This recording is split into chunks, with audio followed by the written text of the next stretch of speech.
दीन दयाल है। संगत सृष्ट निहाल करी।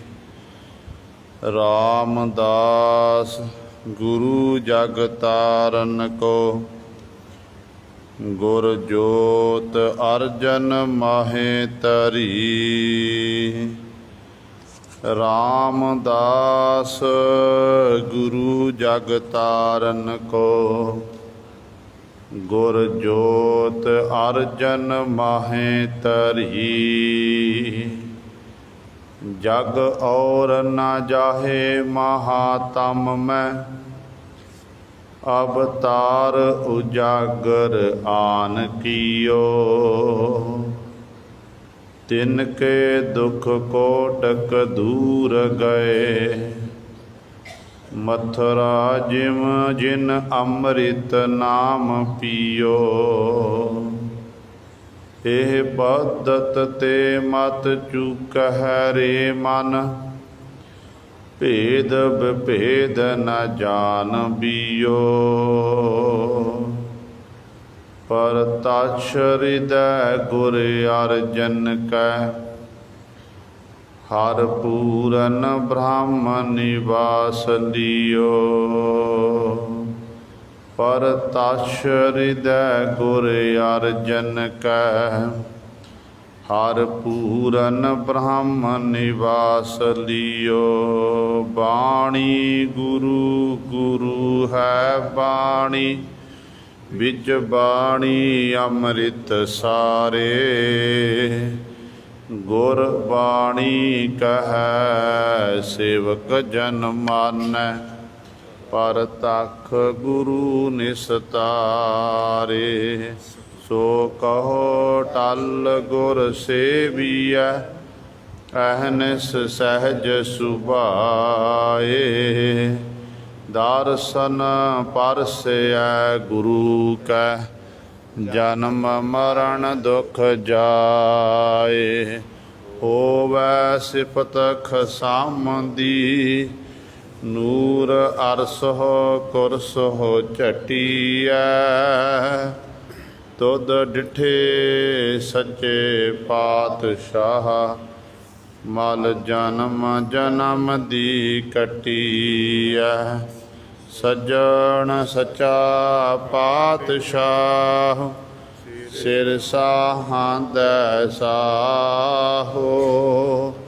जिस पास बैठिया सोहिया। अबना दा बेसाहो। सतनाम। श्री वाहिगुरु साहिब जी। श्लोक महला पहला। ना मैला ना धुंधला। ना भगवा ना कच। नानक लालो लाल है। सच्चै रत्ता सच। ना मैला ना धुंधला। ना भगवा ना कच। नानक लालो लाल है। सच्चै रत्ता सच। महला तीजा। सहज बनस्पत फुल फल। भवर वसै पैखंड। नानक तरबर एक है। एको फुल पिरंग। पौड़ी। जो जन लूजह मनै स्यों। से सूरे परधाना। हर सेती सदा मिल रहे। जिन्नी आप पछाना, ज्ञानिया का इहो महत है, मन माहे समाना। हर जियो का महल पाया, सच लाए ध्याना। जिन गुर प्रसादी मन जीतिया, जग तिन है जताना। हर जियो का महल पाया, सच लाए ध्याना। जिन गुर प्रसादी मन जीतिया, जग तिन है जिताना।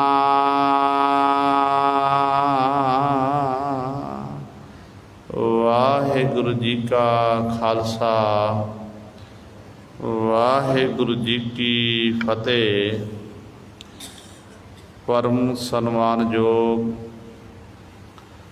जुगो जुग अटल,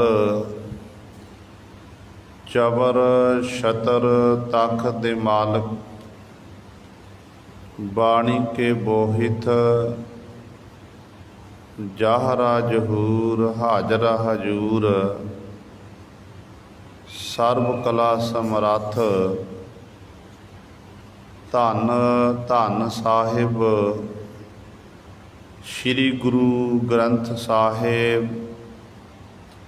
सच्चे सतगुरु जी दी पावन पवित्र निੱਘੀ गोद अंदर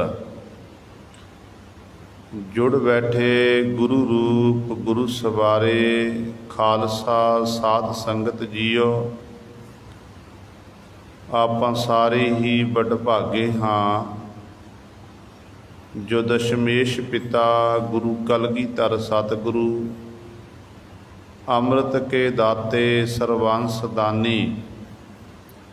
सहबे कमाल धन धन साहिब श्री गुरु गोबिंद सिंह महाराज जी दी चरण छो धरती महान पवित्र अस्थान गुरुद्वारा मंजी साहिब आलमगीर विखे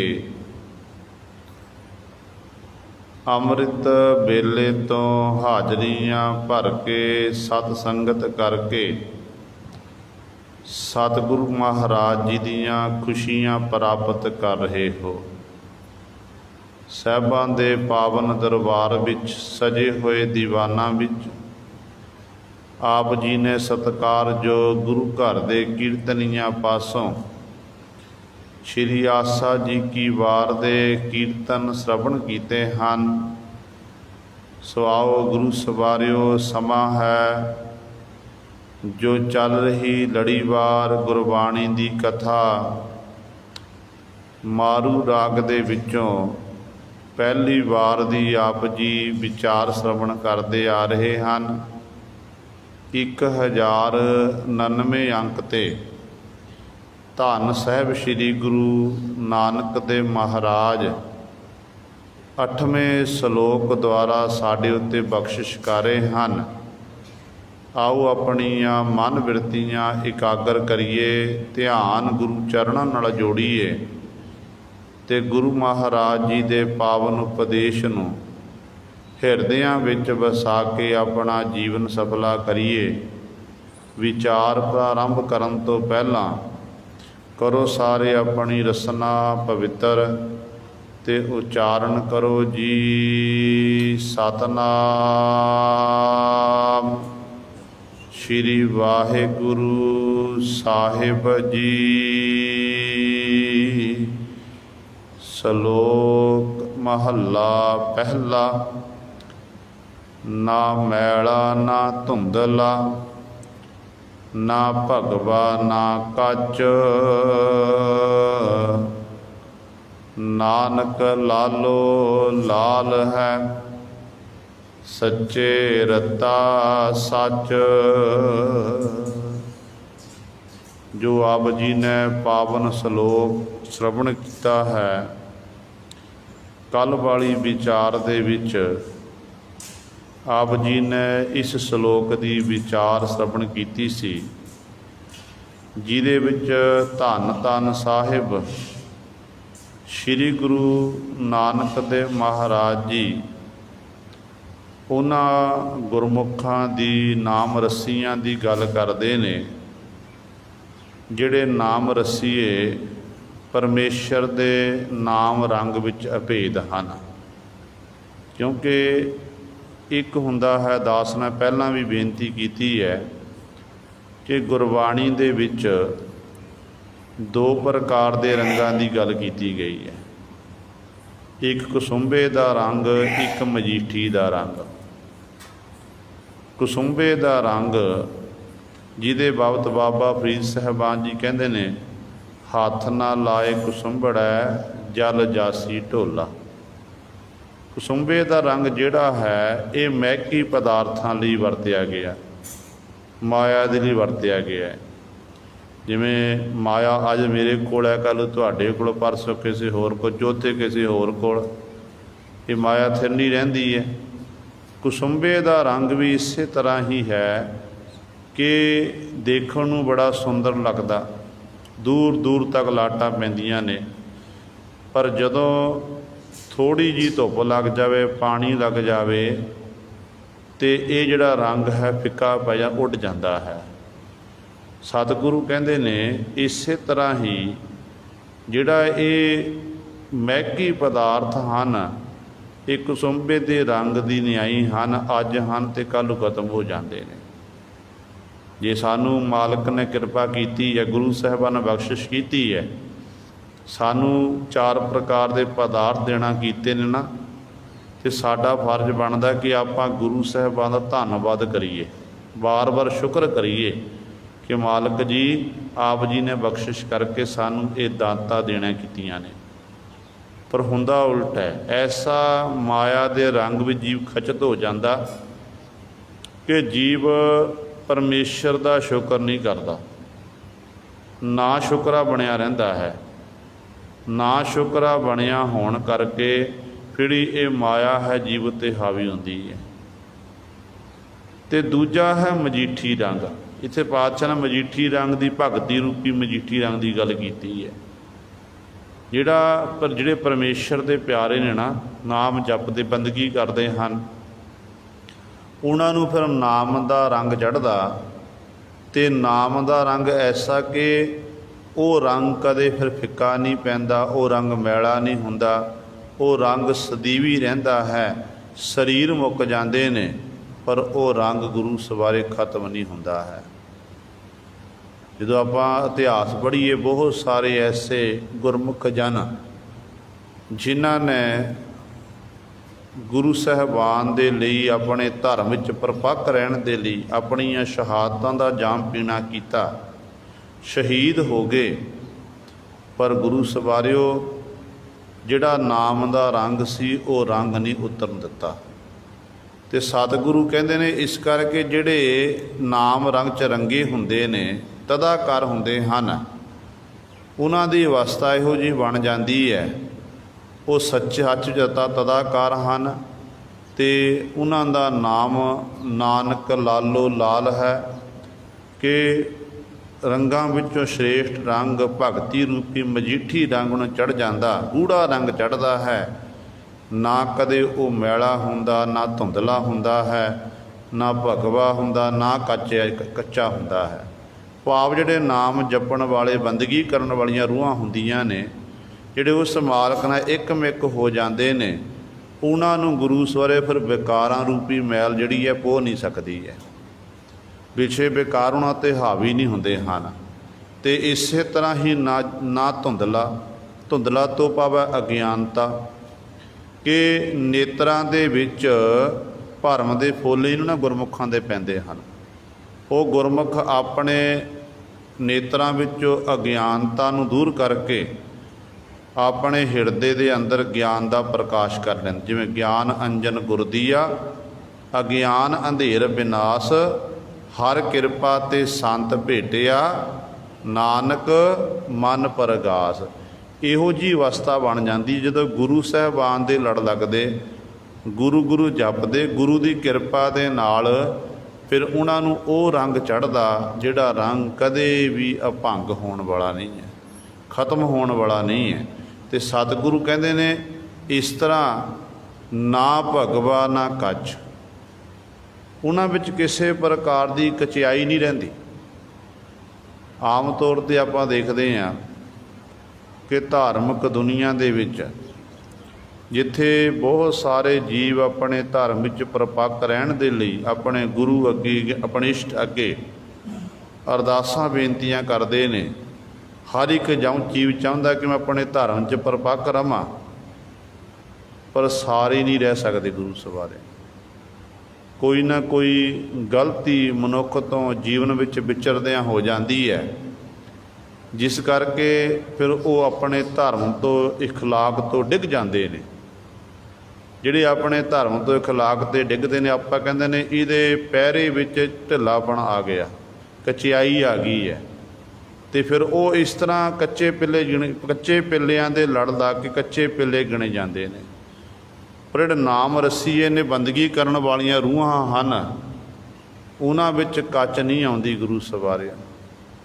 ਉਹ ਨਾਮ ਰੰਗ 'ਚ ਐਸੇ ਮਸਤ, ਐਸੇ ਅਭੇਦ ਹੋ ਜਾਂਦੇ ਨੇ ਕਿ ਉਹ ਰੰਗ ਕਦੇ ਉਹਨਾਂ ਦਾ ਉਤਰਦਾ ਨਹੀਂ, ਉਹਨਾਂ ਨੂੰ ਕਚਿਆਈ ਉਹਨਾਂ ਉੱਤੇ ਹਾਵੀ ਨਹੀਂ ਹੁੰਦੀ ਹੈ। ਉਹ ਗੂੜ੍ਹੇ ਰੰਗ ਵਿੱਚ ਤਦਾਕਾਰ ਹੁੰਦੇ ਹਨ। ਇਸ ਤਰ੍ਹਾਂ ਹਰ ਸਮੇਂ ਉਹ ਪਰਮੇਸ਼ਰ ਦੇ ਜਸ ਕਰਦੇ ਨੇ। ਨਾ ਹੀ ਗੁਰੂ ਸਵਾਰੇ ਕਿਸੇ ਪ੍ਰਕਾਰ ਦਾ ਉਹ ਲਿਬਾਸ ਇਤਿਆਦਿਕ ਨਹੀਂ ਪਹਿਨਦੇ, ਅਤੇ ਕੇਵਲ ਉਹਨਾਂ ਦਾ ਇਹੀ ਲਿਬਾਸ ਹੁੰਦਾ ਹੈ ਕਿ ਵਾਹਿਗੁਰੂ ਦਾ ਜਸ ਕਰਨਾ, ਵਡਿਆਈ ਕਰਨੀ, ਅਤੇ ਉਹਨਾਂ ਨੇ ਧਰਮ ਵਿੱਚ ਪਰਪੱਕ ਰਹਿਣਾ, ਧਰਮ ਦੇ ਗੁਣਾਂ ਨੂੰ ਧਾਰਨ ਕਰਨਾ। ਅਤੇ ਸਾਸ ਗਰਾਸਦਰਾ ਉਹ ਗੁਰਮੁਖ ਜਨ ਨਾਮ ਜਪਦੇ ਹਨ। ਅਤੇ ਸਤਿਗੁਰੂ ਕਹਿੰਦੇ ਇਹੋ ਜਿਹੇ ਗੁਰਮੁਖ ਫਿਰ ਸੱਚੇ ਨਾਮ ਵਿੱਚ ਰਤੇ ਤਦਾਕਾਰ ਹੁੰਦੇ ਹਨ। ਇਹ ਗੁਰੂ ਸਵਾਰੇ ਵਿਚਾਰ ਆਪ ਜੀ ਨੇ ਕੱਲ੍ਹ ਸਰਵਣ ਕੀਤੀ ਸੀ। ਅੱਜ ਸਤਿਗੁਰੂ ਮਹਾਰਾਜ ਮਹੱਲੇ ਦੁਆਰਾ ਸਾਡੇ ਉੱਤੇ ਬਖਸ਼ਿਸ਼ ਕਰ ਰਹੇ ਹਨ। ਆਓ ਆਪਣੀਆਂ ਮਨ ਬਿਰਤੀਆਂ ਇਕਾਗਰ ਕਰੀਏ, ਧਿਆਨ ਗੁਰੂ ਚਰਨਾਂ ਨਾਲ ਜੋੜੀਏ, ਅਤੇ ਸਤਿਗੁਰੂ ਮਹਾਰਾਜ ਜੀ ਦੇ ਪਾਵਨ ਉਪਦੇਸ਼ ਨੂੰ ਹਿਰਦਿਆਂ ਵਿੱਚ ਵਸਾ ਕੇ ਆਪਣਾ ਜੀਵਨ ਸਫਲਾ ਕਰੀਏ। ਕਰੋ ਸਾਰੇ ਆਪਣੀ ਰਸਨਾ ਪਵਿੱਤਰ ਅਤੇ ਉਚਾਰਨ ਕਰੋ ਜੀ ਸਤਿਨਾਮ ਸ਼੍ਰੀ ਵਾਹਿਗੁਰੂ ਸਾਹਿਬ ਜੀ। ਮਹੱਲਾ ਤੀਜਾ। ਸਹਿਜ ਬਨਸਪਤ ਫੁੱਲ ਫਲ, ਭਵਰ ਵਸੈ ਪੈਖੰਡ, ਨਾਨਕ ਤਰਵਰ ਏਕ ਹੈ, ਏਕੋ ਫੁੱਲ ਪਿਰੰਗ।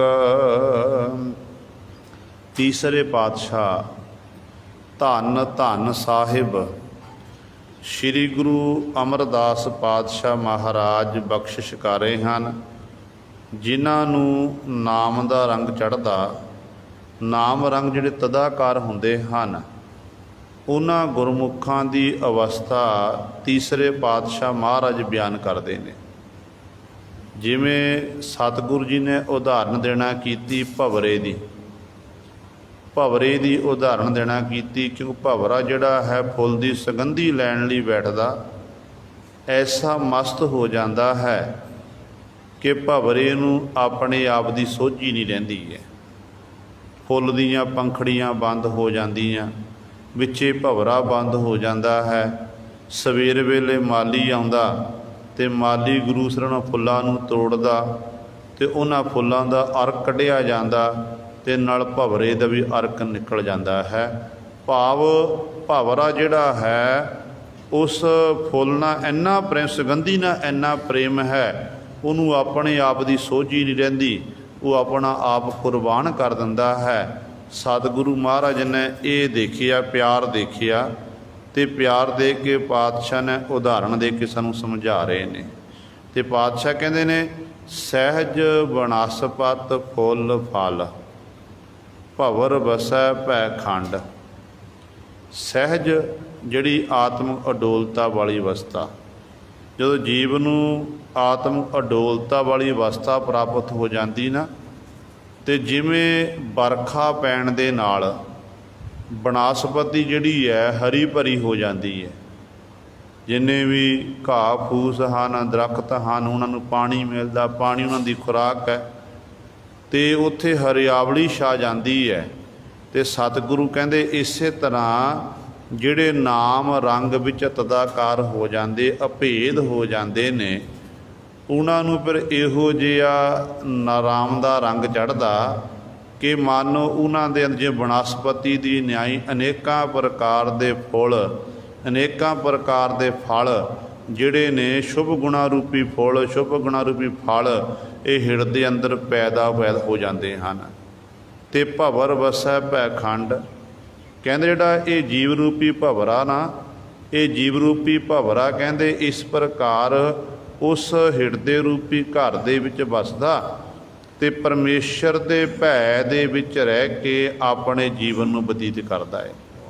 ਕਦੇ ਵੀ ਮਾਲਕ ਤੋਂ ਭਾਣੇ ਤੋਂ ਉਲਟ ਕੰਮ ਨਹੀਂ ਕਰਦਾ, ਕਿਉਂਕਿ ਇਹ ਪ੍ਰੇਮ ਹੈ। ਸਤਿਗੁਰੂ ਮਹਾਰਾਜ ਜੀ ਨੇ ਸਾਨੂੰ ਸਮਝਾਇਆ, ਗੁਰਬਾਣੀ ਵਿੱਚ ਬਹੁਤ ਸਾਰੇ ਪ੍ਰਮਾਣ ਸਾਨੂੰ ਪ੍ਰਾਪਤ ਹੁੰਦੇ ਨੇ ਪ੍ਰੇਮ ਦੇ ਪਰਤਾਏ।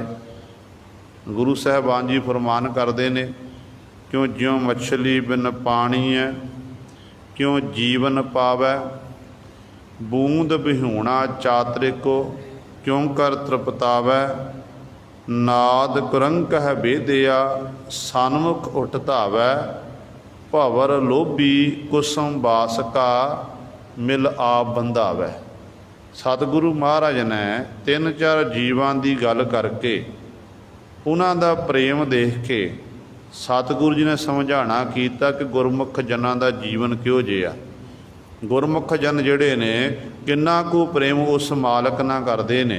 ਅਤੇ ਸਤਿਗੁਰੂ ਕਹਿੰਦੇ ਨੇ ਜਿਵੇਂ ਮੱਛੀ ਦਾ ਪ੍ਰੇਮ ਹੈ ਪਾਣੀ ਦੇ ਨਾਲ, ਮੱਛੀ ਦਾ ਪ੍ਰੇਮ ਪਾਣੀ ਦੇ ਨਾਲ।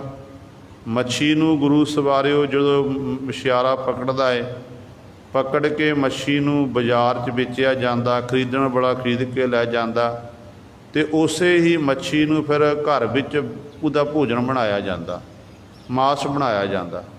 ਜਿਹੜੇ ਮੱਛੀ ਖਾਂਦੇ ਨੇ ਉਹਨਾਂ ਨੂੰ ਪੁੱਛ ਕੇ ਦੇਖੋ, ਅਤੇ ਉਹ ਕਹਿੰਦੇ ਨੇ ਕਿ ਜਦੋਂ ਮੱਛੀ ਖਾਧੀ ਜਾਂਦੀ ਹੈ ਤਾਂ ਬੜੀ ਪਿਆਸ ਲੱਗਦੀ ਹੈ। ਇਹਦਾ ਮਤਲਬ ਕੀ ਹੈ ਕਿ ਮੱਛੀ ਦੰਦਾਂ ਨਾਲ ਚੱਬ ਕੇ ਅੰਦਰ ਗਈ, ਅਤੇ ਅੰਦਰ ਜਾ ਕੇ ਉਹਦਾ ਪਿਆਰੇ ਪਾਣੀ ਨਾਲ ਇੰਨਾ ਪ੍ਰੇਮ ਸੀ ਕਿ ਆਪਣੇ ਸਰੀਰ ਦੇ ਟੁਕੜੇ ਟੁਕੜੇ ਕਰਾ ਲਏ, ਆਪਣੇ ਆਪ ਨੂੰ ਸੇਕ ਵਿੱਚ ਉਹਨਾਂ ਇਸ ਤਰ੍ਹਾਂ ਖਤਮ ਕਰਨਾ ਕੀਤਾ, ਪਰ ਗੁਰੂ ਸਵਾਰਿਓ ਪਿਆਰੇ ਪਾਣੀ ਨੂੰ ਨਹੀਂ ਵਿਸਾਰਨਾ ਕੀਤਾ। ਗੁਰੂ ਗ੍ਰੰਥ ਸਾਹਿਬ ਮਹਾਰਾਜ ਵਿੱਚ ਭਗਤ ਰਵਿਦਾਸ ਸਾਹਿਬਾਨ ਇਸ ਗੱਲ ਦੀ ਗਵਾਹੀ ਦਿੰਦੇ ਨੇ। ਕਹਿੰਦੇ ਨੇ ਮੀਨ ਪੱਕਰ ਫਾਂਕਿਓ ਅਰ ਕਾਟਿਓ, ਰਾਂਦ ਕੀਓ ਬਹੁ ਬਾਨੀ, ਖੰਡ ਖੰਡ ਕਰ ਭੋਜਨ ਕੀਨੋ, ਤਉ ਨਾ ਵਿਸਰਿਓ ਪਾਣੀ। ਕਿ ਇਸ ਤਰ੍ਹਾਂ ਉਹਨੇ ਆਪਣੇ ਪਿਆਰੇ ਪਾਣੀ ਨੂੰ ਵਿਸਾਰਨਾ ਕੀਤਾ। ਅਤੇ ਦੂਜੀ ਉਦਾਹਰਨ ਪਾਤਸ਼ਾਹ ਪਹਿਲੀ ਉਦਾਹਰਨ ਮੱਛੀ ਦੀ ਦੇਣਾ ਕੀਤੀ ਹੈ। ਜੇ ਮੱਛੀ ਦਾ ਪ੍ਰੇਮ ਪਾਣੀ ਦੇ ਨਾਲ ਹੈ, ਇਸੇ ਤਰ੍ਹਾਂ ਪ੍ਰਭੂ ਦੇ ਪਿਆਰਿਆਂ ਦਾ ਪ੍ਰੇਮ ਜਿਹੜਾ ਹੈ ਉਹ ਸਤਿਗੁਰਾਂ ਦੀ ਬਾਣੀ ਨਾਲ ਹੈ, ਪਰਮੇਸ਼ਰ ਦੇ ਨਾਲ ਹੈ। ਇਸੇ ਤਰ੍ਹਾਂ ਸਤਿਗੁਰੂ ਅਗਲੀ ਉਦਾਹਰਨ ਦਿੰਦੇ ਨੇ ਕਿ ਜਿਉਂ ਮੱਛਲੀ ਬਿਨ ਪਾਣੀ ਹੈ, ਕਿਉਂ ਜੀਵਨ ਪਾਵੈ, ਬੂੰਦ ਵਿਹੂਣਾ ਚਾਤ੍ਰਿਕੋ, ਕਿਉਂ ਕਰ ਤ੍ਰਿਪਤਾਵੈ। ਚਾਤ੍ਰਿਕ ਪਪੀਹਾ ਪੰਛੀ, ਪਪੀਹੇ ਪੰਛੀ ਦੇ ਬਾਬਤ ਇਹ ਗਾਥਾ ਪ੍ਰਸਿੱਧ ਹੈ ਕਿ ਇਹਨੂੰ ਸਵੰਤੀ ਬੂੰਦ ਜਦੋਂ ਮਿਲਦੀ ਹੈ ਉਦੋਂ ਇਸ ਬਵੀਹੇ ਪੰਛੀ ਦੀ ਜਿਹੜੀ ਪਿਆਸ ਬੁਝਦੀ ਹੈ। ਗੁਰਬਾਣੀ ਦੇ ਵਿੱਚ ਸਤਿਗੁਰੂ ਜੀ ਨੇ ਜੀਵ ਦੇ ਪਰਜੀਵ ਨੂੰ ਬਵੀਹੇ ਪੰਛੀ ਨਾਲ ਸੰਬੋਧਨ ਕੀਤਾ ਹੈ।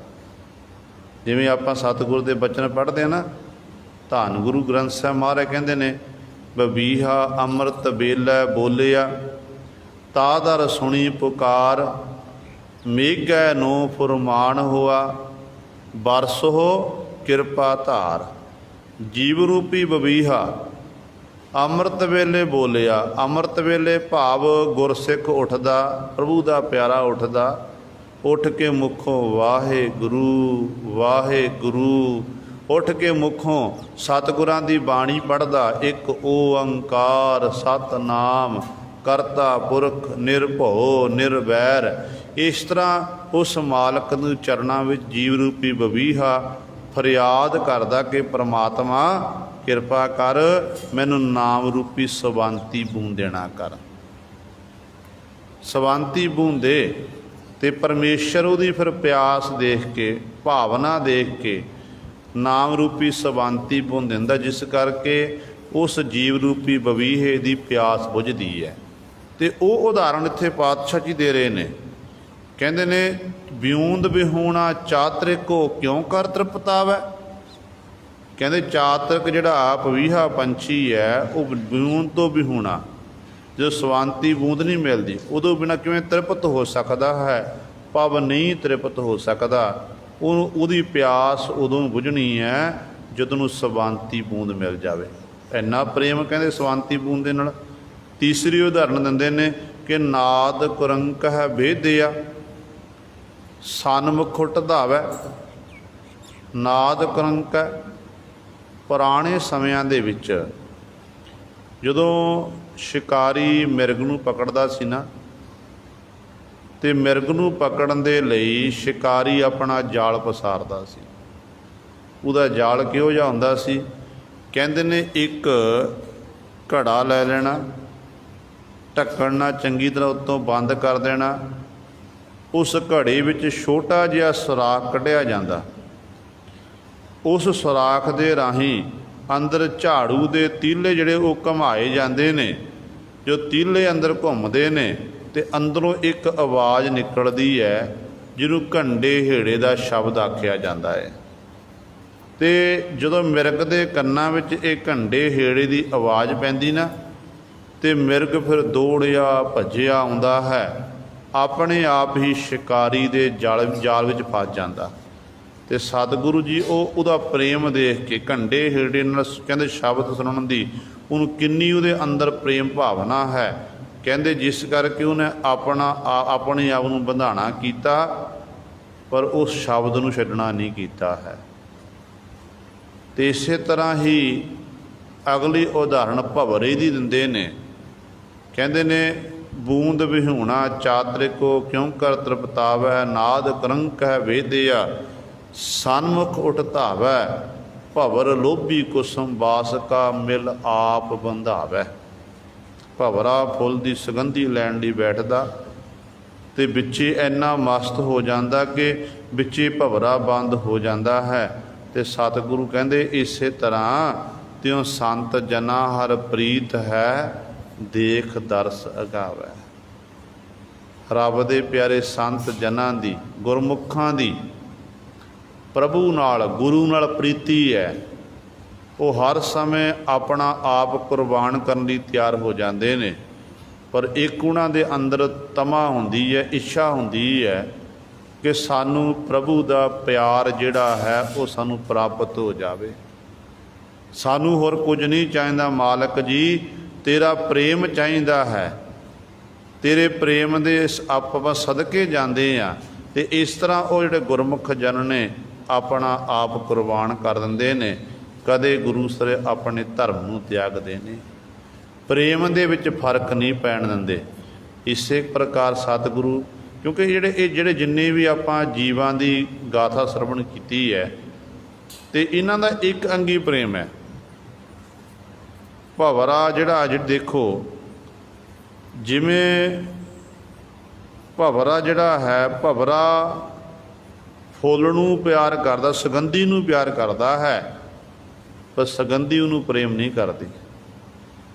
ਇਸੇ ਤਰ੍ਹਾਂ ਘੰਡੇ ਹੇੜੇ ਦਾ ਸ਼ਬਦ ਜਿਹੜਾ, ਹਿਰਨ ਜਿਹੜਾ ਹੈ ਉਹਨੂੰ ਸੁਣਨ ਦੀ ਆਦਤ ਪਈ ਹੋਈ ਹੈ, ਉਹਦਾ ਪ੍ਰੇਮ ਹੈ। ਪਰ ਜਿਹੜਾ ਸ਼ਬਦ ਹੈ ਘੰਡੇ ਹੇੜਾ ਸ਼ਬਦ, ਉਹ ਹਿਰਨ ਨੂੰ ਪ੍ਰੇਮ ਨਹੀਂ ਕਰਦਾ।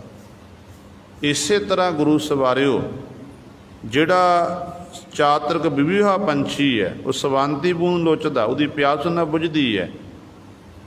ਪਰ ਜੇ ਸੋਚਿਆ ਸਵਕੀ ਸਵੰਤੀ ਬੂੰਦ ਵਿਵੀਹੇ ਪੰਛੀ ਨੂੰ ਪਿਆਰ ਕਰਦੀ ਹੈ, ਨਹੀਂ। ਇਸੇ ਤਰ੍ਹਾਂ ਸਤਿਗੁਰੂ ਕਹਿੰਦੇ ਨੇ, ਪਹਿਲੀ ਉਦਾਹਰਨ ਦਿੱਤੀ ਸੀ ਮੱਛੀ ਦੀ। ਮੱਛੀ ਦਾ ਪ੍ਰੇਮ ਹੈ ਪਾਣੀ ਦੇ ਨਾਲ, ਪਰ ਪਾਣੀ ਜਿਹੜਾ ਹੈ, ਪਾਣੀ ਗੁਰੂ ਸਾਹਿਬ ਮੱਛੀ ਨੂੰ ਪ੍ਰੇਮ ਨਹੀਂ ਕਰਦਾ, ਇਹ ਸੱਚ ਹੈ। क्योंकि ये सारा एक अंगी प्रेम हो गया। एक अंगी प्रेम नाल गल नहीं बननी है, पर जो दो अंगी प्रेम होवे ना, दोनों पासे, एक पासे प्रभु परमात्मा ते प्रभु दा प्यारा एक दूजे नूं प्रेम करे, गुरु ते सिख दा प्रेम, जो ये प्रेम उत्पन्न हो जाए, पैदा हो जाए ना, फिर गल बनती है। जिमें दुध है, दुध विच पानी मिला दईए, दुध च पानी मिलाया जाए, दुध विच एक गुण है कि दुध पानी नूं अपने जैसा बना लैंदा है। ये दो अंगी प्रेम है। तो सतगुरु कहते ने इस तरह जिहड़ा गुरसिख ते प्रभु दे प्यारिਆਂ ਦਾ ते प्रभु दा दो अंगी प्रेम हुंदा। जिन्ना प्रेम आपां गुरु नूं करांगे, वो तो दुगना प्रेम साडे गुरु साहिबान जी सानू करदे ने। दुगना प्रेम। पर गल की है, सानू गुरु उत्ते विश्वास, गुरु उत्ते भरोसा होना चाहिए। छेवें पातशाह महाराज समय एक सिख होया जिहदा नाम भाई ढेसा जी करके आउंदा है। भाई साईं दास जी जो छेवें पातशाह गुरु हरगोबिंद साहब महाराज दे रिश्ते विच दुनियावी रिश्ते मुताबक वो सांढू लगदे ने, क्योंकि माता दमोदरी उन्हां दे भैण बीबी रामो जी दोनों भैणां सन। ते बीबी रामो जी की शादी जिहड़ी है बाबा साईं दास नाल कीती गई सी। ते बाबा साईं दास जी ने कदे ये नहीं जनाना किया कि गुरु हरगोबिंद साहब महाराज मेरे रिश्तेदार ने। वो कहते सन गुरु हरगोबिंद साहब महाराज मेरे गुरु ने ते मैं गुरु का सिख हाँ। इन्हां दा मित्र हैं भाई ढेसा जी, जिहड़े जिन्हां दा हाले तक गुरु उत्ते विश्वास नहीं बनया, भरोसा नहीं बनया। जदों संगत करन, संगत नहीं कीती कदी, संगत ना करन करके दृढ़ निश्चा नहीं, विश्वास नहीं है। जदों दरोली भाई के विखे सतगुरु महाराज पहुँचे ने, बाबा साईं दास जी की संगत भाई ढेसा जी कर रहे सन। मन च विचार आई कि मना मैं अपने मित्र नूं गुरु का उपदेश देना करा, ताकि जिहड़ा मेरा मित्र है ये भी आप नाम जप के बंदगी करके अपने जीवन को सफला कर लवे। उस समय इतिहासकार लिखते ने, कहते ने सतगुरु महाराज दीवान सजे ने। सजे हुए दीवाना विच जदों ये भाई साईं दास जी आए, नाल ही नाल ये भाई साहब आए ने, आके मत्था टेकिया, कोल बैठ गए, तो गुरु पातशाह ने अणियाले तीर छड़ दिते। अणियाले तीर जिहड़े हिरदे नूं बिन्न जाण, ऐसे शब्द रूपी तीर पातशाह ने छड्डे ने कि भाई ढेसा जी मन करके सतगुर दा हो गया, इबादत में जुड़ गया, ते गुरु गुरु जपदा, बंदगी करदा है, ते घर विच बैठा होया राहदा है। पर हाले तक गुरु सरे वो अवस्था नहीं बनी जिहड़ी अवस्था बाबा साईं दास जी की बन चुकी सी। अवस्था नहीं बनी हाले तक। कहते एक दिन सतगुरु जी ने काफ़ी समा दरोली भाई के विखे विराजमान किया। एक दिन चोजी प्रीतम पातशाह महाराज शिकार खेडण लई जा रहे ने। सतगुरु नाल सूरमे सिख जो पातशाह जी घोड़े उत्ते सवार ने, उधरों भाई ढेसा जी आ रहे ने। आवाज़ मारी, कहन लगे सिखा किधर जा रहे आ। सतगुरु जी अपने कारज करन दे लई हुक्म करो पातशाह। सतगुरु कहन लगे भाई नाम बाणी का अभ्यास करदा। कहन लगे कि पातशाह नाम बाणी का अभ्यास तो मैं करदा हाँ, पर मेरा मन जिहड़ा है हले तक केंद्रित नहीं होया। मन हले तक भटकना दे विच है, मन नूं ठहरा नहीं, टिका नहीं है। तो गुरु पातशाह कहन लगे वो सामने जाके एकांत विच बैठ जा। जदों हुण एकांत विच जाके बैठे आ, उत्थे जाके वाहेगुरु वाहेगुरु वाहेगुरु इस तरीके नाल जपदा रहा। पर मन हाले तक कंट्रोल विच नहीं आया। जदों इस तरह सिमरन कर रहा, सिमरन करदियां सारा दिन लंघ गया। सवेर दा बैठा, जदों तो गुरु पातशाह नाल मिलाप होया, सारा दिन लंघ गया तो मन च विचार करदा कि मना इन्ना लम्मा समा मैं इत्थे बंदगी कीती ते गुरु पातशाह ने मैनू आख्या कि एकांत विच जाके बैठ, तो मैं इत्थे आके सिमरन शुरू कर दिता, पर मेरे मन नूं टिका ठहरा फिर भी नहीं आया। कारण की है? कहंदे ने उस समय मन च विचार आई कि गुरु ने ये आख्या सी कि एकांत विच जाके बैठ, चुप करके बैठण नूं क्या गुरु ने ये नहीं आख्या कि उत्थे जाके सिमरन कर, बंदगी कर। जदों हुण इस तरह गुरु के बचनां उत्ते पहरा देण लगे आ ते गुरु सवारे फिर मन में सिमरन करया, अंतर ध्यान होया कि गुरु के बचनां उत्ते पैर, गुरु ने ये आख्या एकांत विच बैठ, ते चौंकड़ा मार के बैठ गया।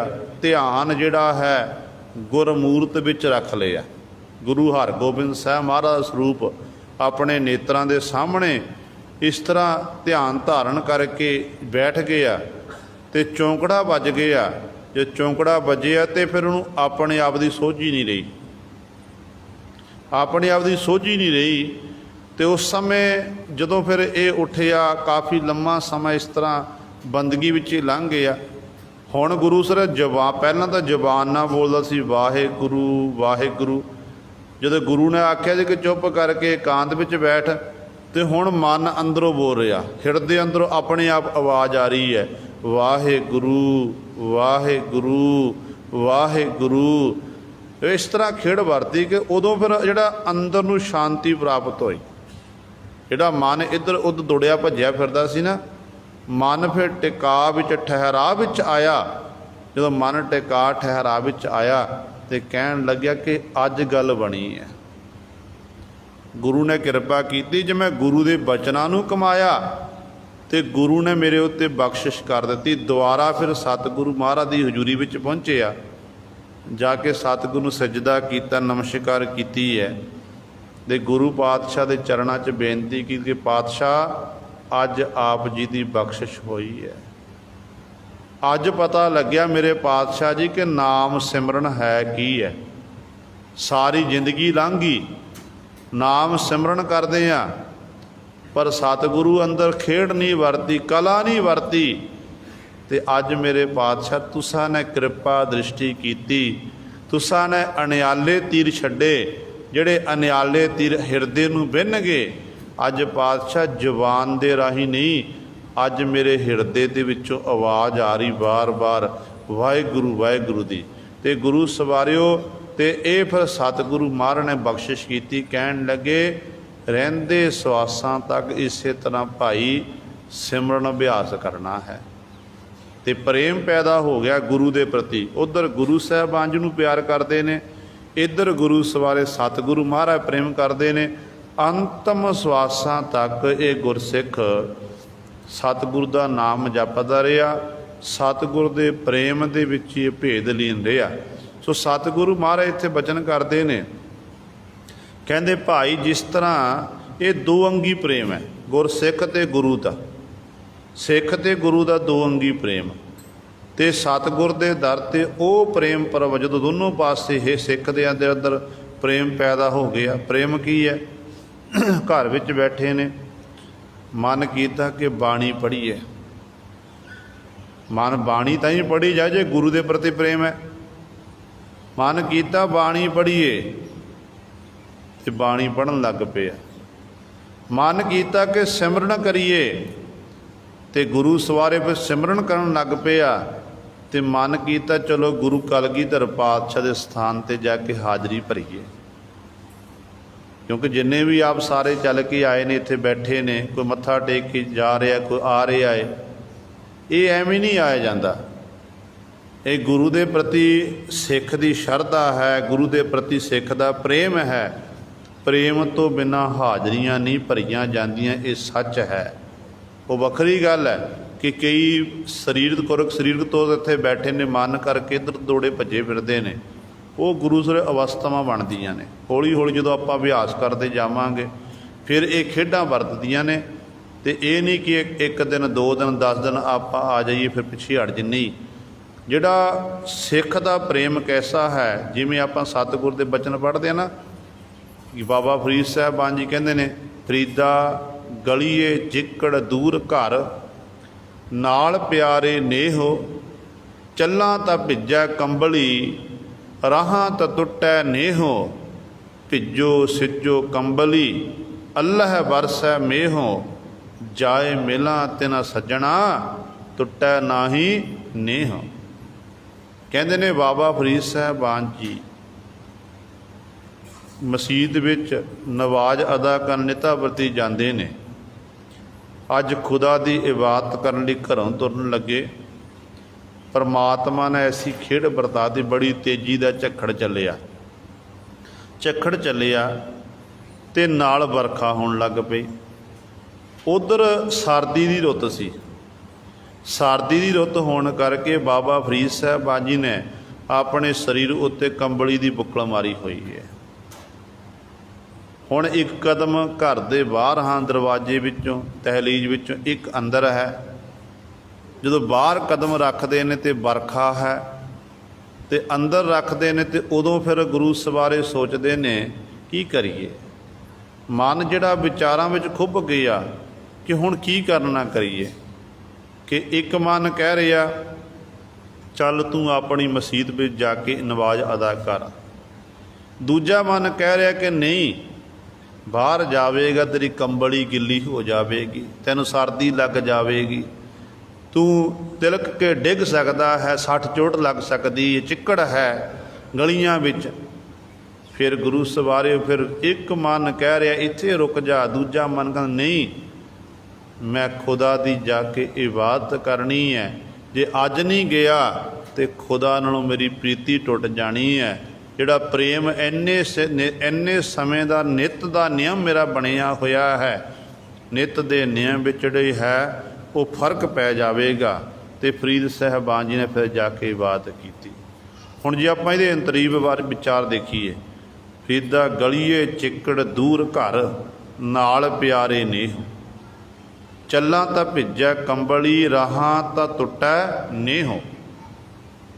ਗਲੀਏ ਸਾਡਾ ਜਿਹੜਾ ਗਲੀਏ ਚਿੱਕੜ ਦੂਰ ਕਰ, ਪਰਮਾਤਮਾ ਕਿਤੇ ਬਾਹਰ ਨਹੀਂ ਹੈ, ਸਾਡੇ ਹਿਰਦੇ ਦੇ ਵਿੱਚ ਹੀ ਹੈ। ਜਿਹੜੀਆਂ ਹਿਰਦੇ ਵਿੱਚ ਜਿਹੜੀਆਂ ਗਲੀਆਂ ਨਾਲੀਆਂ ਜਿਹੜੀਆਂ ਪਰਮਾਤਮਾ ਤੱਕ ਪਹੁੰਚਣ ਵਾਲੀਆਂ ਨੇ ਨਾ, ਉਹਨਾਂ ਨਾਲੀਆਂ ਦੇ ਵਿੱਚ, ਉਹਨਾਂ ਗਲੀਆਂ ਦੇ ਵਿੱਚ ਵਿਕਾਰਾਂ ਰੂਪੀ ਚਿੱਕੜ ਹੈ। ਕਹਿੰਦੇ ਹੈ ਤਾਂ ਪਰਮਾਤਮਾ ਦਾ ਦਰ ਬੜਾ, ਪਰਮਾਤਮਾ ਬੜੇ ਨੇੜੇ ਹੈ।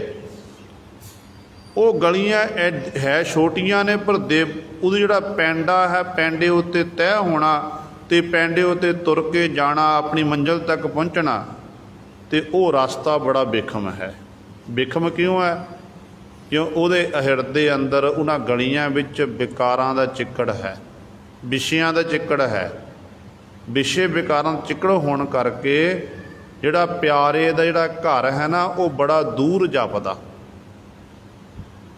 ਅਤੇ ਸਤਿਗੁਰੂ ਕਹਿੰਦੇ ਨੇ ਜੇ ਇਸ ਤਰ੍ਹਾਂ ਗਲੀਏ ਚਿੱਕੜ ਦੂਰ ਘਰ, ਨਾਲ ਪਿਆਰੇ ਨੇਹੋ, ਚੱਲਾਂ ਤਾਂ ਭਿੱਜੈ ਕੰਬਲੀ, ਰਾਹਾਂ ਤਾਂ ਟੁੱਟੈ ਨੇਹੋ। ਪ੍ਰਤੱਖ ਤੌਰ 'ਤੇ ਵਰਖਾ ਦੇ 'ਚ ਪਾਣੀ ਦੇ ਨਾਲ ਮੇਰੀ ਕੰਬਲੀ ਗਿੱਲੀ ਹੋ ਜਾਵੇਗੀ, ਜੇ ਰਹਿ ਗਿਆ ਫਿਰ ਨਹੀਂ ਟੁੱਟ ਜਾਵੇਗਾ। ਭਾਵ ਜਿਹੜਾ ਮੇਰਾ ਅੰਤःਕਰਨ ਹੈ, ਮੇਰਾ ਹਿਰਦਾ ਹੈ, ਜੇ ਮੈਂ ਜਾਵਾਂਗਾ ਆਪਣੇ ਮਾਲਕ ਦੇ ਦਰ 'ਤੇ, ਖੁਦਾ ਦੇ ਦਰ 'ਤੇ, ਅਤੇ ਖੁਦਾ ਦੇ ਦਰ 'ਤੇ ਪਹੁੰਚਣ ਦੇ ਨਾਲ ਮੇਰਾ ਅੰਤःਕਰਨ ਹੈ ਉਹ ਨਾਮ ਜਲ ਦੇ ਨਾਲ ਭਿੱਜ ਜਾਵੇਗਾ, ਨਾਮ ਜਲ ਦੇ ਨਕਾ ਨਕ ਭਿੱਜ ਜਾਵੇਗਾ। ਜੇ ਰਹਿ ਗਿਆ ਤਾਂ ਇੱਥੇ ਫਿਰ ਮੇਰਾ ਜਿਹੜਾ ਨੇਹ ਹੈ ਟੁੱਟ ਜਾਵੇਗਾ ਇਸ ਜੀਵਨ ਦੇ ਵਿੱਚ ਵਿਚਰਦਿਆਂ ਹੋਇਆਂ। ਅਤੇ ਮੈਂ ਉਸ ਮਾਲਕ ਦੀ ਇਬਾਦਤ ਕਰਨੀ ਹੈ। ਬੇਸ਼ੱਕ ਮੇਰਾ ਇਹ ਦੁਨਿਆਵੀ ਤੌਰ 'ਤੇ ਜਿਹੜਾ ਕੰਬਲ ਮੈਂ ਸਰੀਰ ਉੱਤੇ ਲਿਆ ਇਹ ਭਿੱਜ ਜਾਵੇ, ਅਤੇ ਮੈਂ ਆਪਣੇ ਪਿਆਰੇ ਨਾਲ ਨੇਹ ਨਹੀਂ ਟੁੱਟਣ ਦੇਣਾ, ਕਿਉਂਕਿ ਪਿਆਰੇ ਦਾ ਨੇਹ ਮੈਨੂੰ ਜਿਹੜਾ ਹੈ, ਪਿਆਰ ਹੈ, ਜੇ ਉਹ ਪਿਆਰ ਖਤਮ ਹੋ ਗਿਆ तो उस प्यार तो बिना मेरा जिहड़ा जीवन है सारा ही व्यर्थ है। तो इस तरह जिहड़े प्रभु दे प्यारे ने ना, प्रभु दे प्यारे प्रभु दे प्रेम विच अभेद होके प्रभु दे गुणां दा गायन करते हैं। जे फरीद साहबान जी खुदा की इबादत करते, खुदा नूं प्रेम करते ने, तो खुदा गुरु सवारे फरीद जी नूं प्रेम करता है।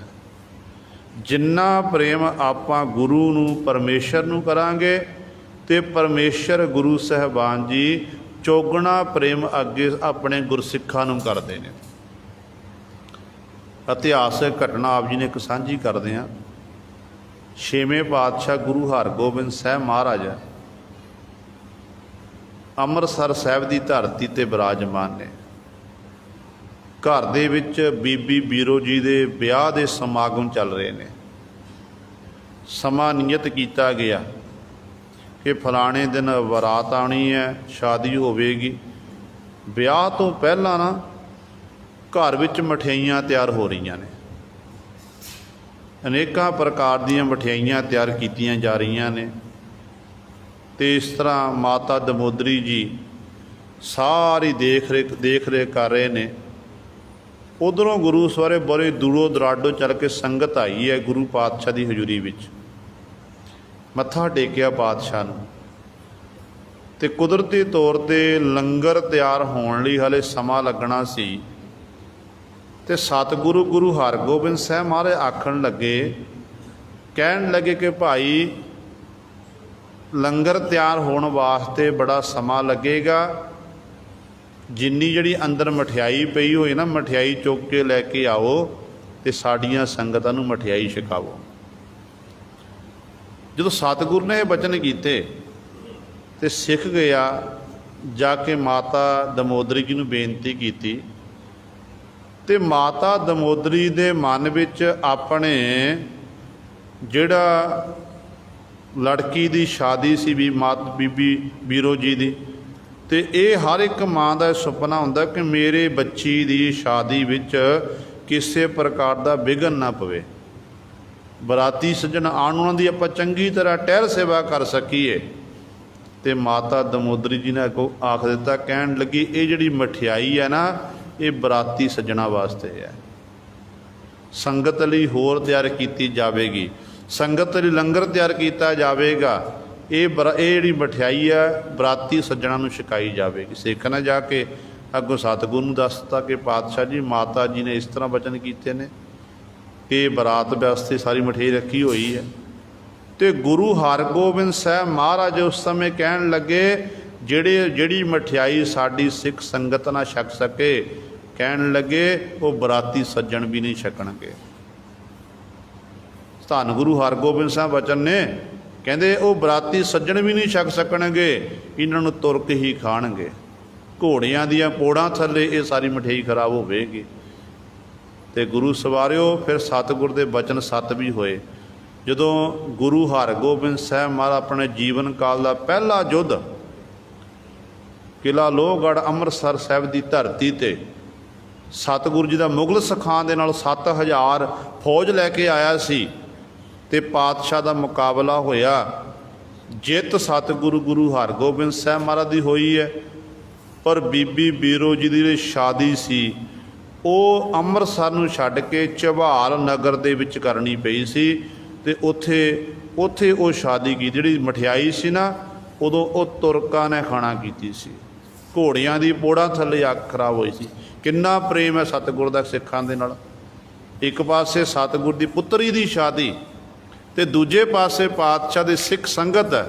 ਤੇ ਸਤਿਗੁਰ ਨੇ ਆਪਣੀ ਸਿੱਖ ਸੰਗਤ ਨੂੰ ਪਹਿਲ ਦੇਣਾ ਕੀਤੀ कि नहीं, पहला मेरी संगत है, लड़की मेरी बाद विच है, पहला मेरे सिख ने मेरी संगत है।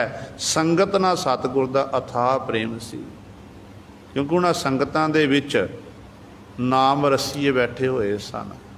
उन्हां संगतां विच ओ जीव सन, ओ गुरमुख जन सन जिहड़े हस हस के गुरु लई अपणियां जानां कुर्बान करन लई तैयार हो जांदे सन। तो यह है दो अंगी प्रेम, दोनों पासों प्रेम करना। गुरु सिख नूं प्रेम करदा तो सिख गुरु नूं प्रेम करदा है। तो दोनों पासों जो प्रेम उत्पन्न हो जाता ਤੇ ਉਦੋਂ ਫਿਰ ਗੁਰੂ ਸਵਰੇ ਖੇਡ ਵਰਤਦੀ ਹੈ। ਤੇ ਸਤਿਗੁਰੂ ਕਹਿੰਦੇ ਨੇ ਸਹਿਜ ਬਨਸਪਤ ਫੁੱਲ ਫਲ ਭਵਰ ਵਸੈ ਭੈ ਖੰਡ। ਸਹਿਜ ਆਤਮਿਕ ਅਡੋਲਤਾ ਵਾਲੀ ਅਵਸਥਾ, ਜਦੋਂ ਜੀਵ ਨੂੰ ਆਤਮਿਕ ਅਡੋਲਤਾ ਵਾਲੀ ਅਵਸਥਾ ਪ੍ਰਾਪਤ ਹੁੰਦੀ ਹੈ ਤੇ ਜਿਵੇਂ ਵਰਖਾ ਹੋਣ ਦੇ ਨਾਲ ਤੇ ਗੁਰੂ ਸਵਾਰਿਓ ਧਰਤੀ ਹਰੀ ਭਰੀ ਹਰਿਆਵਲੀ ਪੈਦਾ ਹੋ ਜਾਂਦੀ ਹੈ, ਇਸੇ ਤਰ੍ਹਾਂ ਜੀਵ ਦਾ ਹਿਰਦਾ ਜਿਹੜਾ ਹੈ ਉਹ ਵੀ ਖਿੜ ਜਾਂਦਾ ਹੈ। ਹਿਰਦੇ ਦੇ ਵਿੱਚ ਕਹਿੰਦੇ ਨੇ ਸ਼ੁਭ ਗੁਣਾ ਰੂਪੀ ਫੁੱਲ ਪੈਦਾ ਹੋ ਜਾਂਦੇ ਨੇ, ਜਿਹੜਾ ਪਰਾਏ ਦਾ ਭਲਾ ਕਰਨਾ, ਇਹ ਫਲ ਇਤਿਆਦਿਕ ਪੈਦਾ ਹੋ ਜਾਂਦੇ ਨੇ। ਭਵਰ ਵਸੈ ਭੈ ਖੰਡ, ਜਿਹੜਾ ਜੀਵ ਰੂਪੀ ਭਵਰਾ ਨਾ ਕਹਿੰਦੇ ਇਸ ਤਰ੍ਹਾਂ ਫਿਰ ਉਹ ਹਿਰਦੇ ਰੂਪੀ ਘਰ ਵਿੱਚ ਵੱਸਦਾ ਰਹਿੰਦਾ ਹੈ ਤੇ ਪਰਮਾਤਮਾ ਦੇ ਡਰ ਭੈ ਦੇ ਵਿੱਚ ਆਪਣੇ ਜੀਵਨ ਨੂੰ ਬਤੀਤ ਕਰਦਾ ਹੈ। ਦੁਨੀਆ ਦੇ ਲੋਕਾਂ ਦੀ ਪਰਵਾਹ ਨਹੀਂ ਕਰਦਾ, ਕੇਵਲ ਉਹ ਨਿਰਭਉ ਪਰਮੇਸ਼ਰ ਨੂੰ ਜਪਦਾ, ਨਿਰਭਉ ਪਰਮੇਸ਼ਰ ਦੀ ਇਬਾਦਤ ਕਰਦਾ ਤੇ ਪਰਮੇਸ਼ਰ ਦੇ ਭਾਣੇ ਵਿੱਚ, ਪਰਮੇਸ਼ਰ ਦੀ ਰਜ਼ਾ ਵਿੱਚ ਰਹਿ ਕੇ, ਭੈ ਵਿੱਚ ਰਹਿ ਕੇ ਆਪਣੇ ਜੀਵਨ ਨੂੰ ਇਸ ਤਰ੍ਹਾਂ ਸਫਲਾ ਕਰਦਾ ਹੈ। ਤੇ ਪਾਤਸ਼ਾਹ ਕਹਿੰਦੇ ਨੇ ਨਾਨਕ ਤਰਬਰ ਏਕ ਹੈ ਏਕੋ ਫੁੱਲ ਭਰੰਗ। ਕਹਿੰਦੇ ਦੇਖੋ ਇੱਕ ਤਰਬਰ ਹੈ, ਇੱਕ ਦਰਖਤ ਹੈ, ਉਸੇ ਦਰਖਤ ਉੱਤੇ ਕਹਿੰਦੇ ਇੱਕ ਦਰਖਤ ਉੱਤੇ ਆ ਕੇ ਕਹਿੰਦੇ ਨੇ ਜਿਹੜੇ ਪੰਛੀ ਨੇ ਉਹ ਆਪਣਾ ਆਲਣਾ ਬਣਾ ਕੇ ਰਹਿ ਰਹੇ ਨੇ, ਪੰਛੀ ਆਲਣਾ ਬਣਾ ਕੇ ਰਹਿ ਰਹੇ ਨੇ। ਤੇ ਇਸੇ ਤਰ੍ਹਾਂ ਹੀ ਕਹਿੰਦੇ ਨੇ ਨਾਨਕ ਤਰਬਰ ਇੱਕ ਹੈ ਏਕੋ ਫੁੱਲ ਭਰੰਗ, ਤੇ ਫੁੱਲ ਵੀ ਇੱਕ ਹੈ, ਇੱਕ ਹੀ ਫੁੱਲ ਉੱਤੇ ਭਵਰਾ ਜਾ ਕੇ ਗੁਰੂ ਸਵਾਰਿਓ ਸੁਗੰਧੀ ਵਿੱਚ ਐਸਾ ਮਸਤ ਹੁੰਦਾ ਹੈ, ਉਹਨੂੰ ਆਪਣੇ ਆਪ ਦੀ ਸੋਝੀ ਨਹੀਂ ਰਹਿੰਦੀ ਹੈ। ਤੇ ਗੁਰੂ ਸਾਹਿਬਾਨ ਜੀ ਸਮਝਾਉਂਦੇ ਨੇ, ਪਾਤਸ਼ਾਹ ਦਾ ਕਹਿਣ ਦਾ ਭਾਵ ਕੀ ਹੈ ਕਿ ਫੁੱਲ ਦਾ ਸਹਾਰਾ ਭਵਰੇ ਨੇ ਲਿਆ, ਸੁਗੰਧੀ ਵਿੱਚ ਮਸਤ ਹੋਇਆ, ਆਪਣੇ ਆਪ ਦੀ ਸੋਝੀ ਨਹੀਂ ਲਈ, ਕੇਵਲ ਇੱਕ ਫੁੱਲ ਨੂੰ ਪ੍ਰੇਮ ਕੀਤਾ। ਤੇ ਦਰਖਤ ਉੱਤੇ ਪੰਛੀ ਆਲਣੇ ਬਣਾਉਂਦੇ ਨੇ ਤੇ ਆਲਣਾ ਬਣਾ ਕੇ ਪੰਛੀ ਉੱਥੇ ਰਹਿਣ ਬਸੇਰਾ ਕਰਦੇ ਨੇ, ਸਵੇਰੇ ਲਡਾਰੀ ਮਾਰ ਜਾਂਦੇ ਨੇ। ਇਸੇ ਤਰ੍ਹਾਂ ਗੁਰੂ ਸਵਾਰਿਓ ਜਿਹੜੇ ਪ੍ਰਭੂ ਦੇ ਪਿਆਰੇ ਨੇ ਨਾ, ਪ੍ਰਭੂ ਦੇ ਪਿਆਰੇ ਵੀ ਭਵਰੇ ਦੀ ਨਿਆਈ ਇੱਕ ਪਰਮੇਸ਼ਰ ਉੱਤੇ ਹੀ ਆਪਣਾ ਵਿਸ਼ਵਾਸ ਰੱਖਦੇ ਨੇ। ਪਰਮੇਸ਼ਰ ਵਾਹਿਗੁਰੂ ਦਾ ਦਰ ਛੱਡ ਕੇ ਇੱਧਰ ਉੱਧਰ ਥਾਵਾਂ ਥਾਵਾਂ 'ਤੇ ਉਹ ਭਟਕਦੇ ਨਹੀਂ ਹਨ, ਹਰ ਸਮੇਂ ਮਾਲਕ ਪ੍ਰਭੂ ਦੇ ਗੁਣਾਂ ਦਾ ਗਾਇਨ ਕਰਦੇ ਹਨ। ਪੌੜੀ ਜੋ ਜਨ ਲੂਝਹਿ ਮਨੈ ਸਿਉ ਸੇ ਸੂਰੇ ਪ੍ਰਧਾਨਾ। ਪੌੜੀ ਦੇ ਵਿੱਚ ਧੰਨ ਗੁਰੂ ਅਮਰਦਾਸ ਪਾਤਸ਼ਾਹ ਬਖਸ਼ਿਸ਼ ਕਰਦੇ ਨੇ। ਸਤਿਗੁਰੂ ਜੀ ਨੂੰ ਸਵਾਲ ਕੀਤਾ ਕਿ ਸਤਿਗੁਰੂ ਜੀ ਸੂਰਮੇ ਕੌਣ ਨੇ, ਪ੍ਰਧਾਨ ਮੁਖੀ ਕੌਣ ਨੇ? ਤੇ ਪਾਤਸ਼ਾਹ ਕਹਿੰਦੇ ਨੇ ਜੋ ਜਨ ਲੂਝਹਿ ਮਨੈ ਸੀ, ਜਿਹੜੇ ਜਨ ਮਨੈ ਸੀ ਆਪਣੇ ਮਨ ਨਾਲ ਲੁੱਝ ਜਾਂਦੇ ਨੇ, ਭਾਵ ਪਰ ਮਨ ਦੇ ਨਾਲ ਯੁੱਧ ਕਰਦੇ ਨੇ, ਮਨ ਜਿਹੜਾ ਇੱਧਰ ਉੱਧਰ ਦੌੜਦਾ, ਮਨ ਨੂੰ ਕੰਟਰੋਲ ਵਿੱਚ ਰੱਖਦੇ ਨੇ, ਕੋਈ ਮਨ ਨੂੰ ਇਸ ਤਰ੍ਹਾਂ ਟਿਕਾ ਵਿੱਚ ਲਿਆਉਂਦੇ ਨੇ। ਕਹਿੰਦੇ ਅਸਲ ਵਿੱਚ ਉਹ ਸੂਰਮੇ ਹਨ, ਸੇ ਸੂਰੇ, ਉਹ ਸੂਰਮੇ ਹਨ, ਉਹ ਪ੍ਰਧਾਨਾ, ਉਹ ਮੁਖੀ ਹਨ। ਕਿਉਂਕਿ ਜਿਹਨੂੰ ਨਾਮ ਦਾ ਰੰਗ ਲੱਗਿਆ ਅਸਲ ਵਿੱਚ ਉਹੀ ਗੁਰੂ ਸਵਾਰਿਓ ਅਸਲ ਸੂਰਮਾ ਹੈ।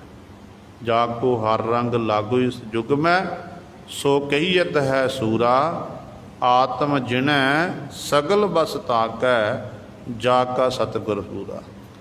ਤੇ ਇਸ ਤਰ੍ਹਾਂ ਸਤਿਗੁਰੂ ਕਹਿੰਦੇ ਜੋ ਨਾਮ ਦਾ ਰੰਗ ਲੱਗਿਆ ਅਸਲ ਵਿੱਚ ਉਹ ਸੂਰਮਾ।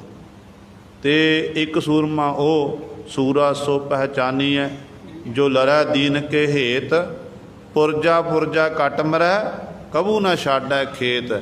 ਆਪਣੇ ਸਰੀਰ ਦੇ ਟੁਕੜੇ ਟੁਕੜੇ ਕਰਾ ਲੈਂਦਾ ਪਰ ਮੈਦਾਨੇ ਜੰਗ ਨਹੀਂ ਛੱਡਦਾ, ਆਪਣੇ ਦੇਸ਼ ਆਪਣੇ ਕੌਮ ਲਈ ਆ ਸ਼ਹਾਦਤ ਦਾ ਜਾਮ ਪੀ ਲੈਂਦਾ ਹੈ, ਉਹਨੂੰ ਸੂਰਮਾ ਆਖਿਆ ਜਾਂਦਾ ਹੈ। ਤੇ ਗੁਰੂ ਘਰ ਵਿਖੇ ਦੋਨੋਂ ਸੂਰਮੇ ਪਰਿਵਾਰ ਨੇ, ਇੱਕ ਨਾਮ ਰੰਗ ਵਿੱਚ ਰੰਗ ਜਿਹੜਾ ਗੁਰੂ ਨਾਨਕ ਦਾ ਸੂਰਮਾ ਸੀ ਨਾ, ਗੁਰੂ ਕਲਗੀਧਰ ਪਾਤਸ਼ਾਹ ਸੂਰਮੇ, ਗੁਰੂ ਹਰਗੋਬਿੰਦ ਸਾਹਿਬ ਸਮੇਂ ਸੂਰਮੇ ਹੋਏ ਨੇ। ਉਹ ਸੂਰਮੇ ਗੁਰੂ ਸਵਾਰ ਜਿੱਥੇ ਤਲਵਾਰ ਦੇ ਧਣੀ ਵੀ ਸਨ, ਜਿੱਥੇ ਸਰੀਰਕ ਤੌਰ 'ਤੇ ਬਲਵਾਨ ਸੀ, ਤਕੜੇ ਸੀ, ਤੇ ਮਨ ਕਰਕੇ ਵੀ ਗੁਰੂ ਸਰੇ ਉਹ ਬਲਵਾਨ ਸੂਰਮੇ ਬਣੇ ਹੋਏ ਸਨ। ਕਿਉਂ ਮਨ ਨੂੰ ਨਾਮ ਦਾ ਰੰਗ ਲੱਗਿਆ ਹੋਇਆ ਸੀ, ਸਰੀਰ ਨੂੰ ਗੁਰੂ ਸਰੇ ਖੁਰਾਕ ਦਾ ਰੰਗ ਜਿਹੜਾ ਚੜ੍ਹਿਆ ਹੋਇਆ ਸੀ। ਮਿਹਨਤ ਕਰਨੀ, ਕਸਰਤ ਕਰਨੀ, ਅਤੇ ਇਸ ਤਰ੍ਹਾਂ ਸ਼ਸਤਰ ਵਿਦਿਆ ਦਾ ਅਭਿਆਸ ਕਰਨਾ। ਅਤੇ ਇਹ ਸਤਿਗੁਰੂ ਨੇ ਨਵੀਂ ਪਰੰਪਰਾ ਤੋਰਨਾ ਕੀਤੀ ਸੀ ਕਿ ਜਿੱਥੇ ਭਾਈ ਤੁਸੀਂ ਸੁਬਾਹ ਅਤੇ ਸ਼ਾਮ ਅਭਿਆਸ ਕਰਨਾ, ਸਿਮਰਨ ਕਰਨਾ ਹੈ, ਅਤੇ ਉੱਥੇ ਨਾਲ ਤੁਸੀਂ ਸ਼ਸਤਰ ਵਿਦਿਆ ਦੇ ਧਾਰਨੀ ਵੀ ਬਣਨਾ ਹੈ, ਸ਼ਸਤਰ ਵੀ ਸਜਾਣੇ ਨੇ। ਅਤੇ ਮਾਫ਼ ਕਰਨਾ, ਪਰ ਅਜੋਕੇ ਸਮੇਂ ਦੇ ਵਿੱਚ ਅਸੀਂ ਸ਼ਸਤਰ ਚਲਾਉਣਾ ਭੁੱਲ ਚੁੱਕੇ ਹਾਂ। ਪੁਰਾਤਨ ਸਮਿਆਂ ਦੇ ਵਿੱਚ ਸਭ ਤੋਂ ਪਹਿਲਾਂ ਜਿਹੜੀ ਬੱਚਿਆਂ ਨੂੰ ਸਿੱਖਿਆ ਹੀ ਦਿੱਤੀ ਗੁਰਮਤਿ ਦੇ ਵਿੱਚ, ਜਿੱਥੇ ਬੱਚਿਆਂ ਨੂੰ ਗੁਰਬਾਣੀ ਦੇ ਲੜ ਲਾਉਣਾ, ਗੁਰਬਾਣੀ ਨਾਲ ਜੋੜਨਾ। ਉੱਥੇ ਜਦੋਂ ਬੱਚੇ ਵੱਡੇ ਹੁੰਦੇ ਸਨ, ਬੱਚਿਆਂ ਦੇ ਹੱਥ ਵਿੱਚ ਸ਼੍ਰੀ ਸਭਾ ਪਕੜਾਈਆਂ ਜਾਂਦੀਆਂ ਸਨ, ਉਹਨਾਂ ਨੂੰ ਗੱਤਕਾ ਸਿਖਾਇਆ ਜਾਂਦਾ ਸੀ।